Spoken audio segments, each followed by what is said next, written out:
Ning bag-uhay lamang usa ka medical worker ang nabiktima sa pagpanulis sa grupo sa mga kabataan nga naglatagaw lamang sa kalsada. Sa dihang nakasakay na kini sa di pasero ang motor, ni sabay usab ang mga suspect.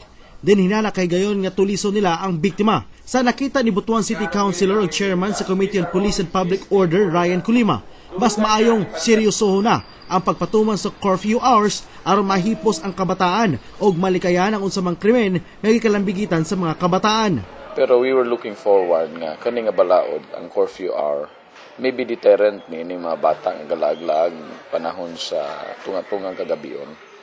In fact, ang usa nga gusto namo i-resolba niadto kadaghang mga parents nga ga-complain anong galaag-laag ilang mga anak kung di man lang makontrol. O ikaduha, kadaghanan nga mga mabiktima nga mga minor de edad during late night. Pero kinahanglan una nga tun-an pagbalik ni Konsehal Colima ang daan ang gipanday niini nga ordinansa sa curfew. We will review the ordinance. Asay tan-aw nato very implementable. Og kinahanglan man nato i-amend, we will review to that. And then we will consider all situations. Kaya that was 10 years ago nga ako nang ipanday ng ordinansa. And ug tan-aw nato na ay utruhon sa mga balaod nga angayan nato utruhon atong himuon as soon as possible.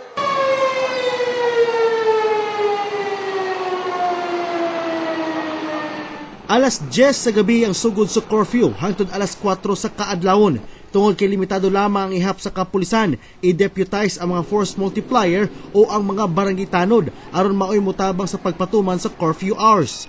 Ipaniguro ni Konsehal Colima nga pabug-aton ang silot sa maong ordinansa ug lakip ang mga ginikanan sa bata nga mauuntay mubadlong ug mugiya sa ilang mga anak.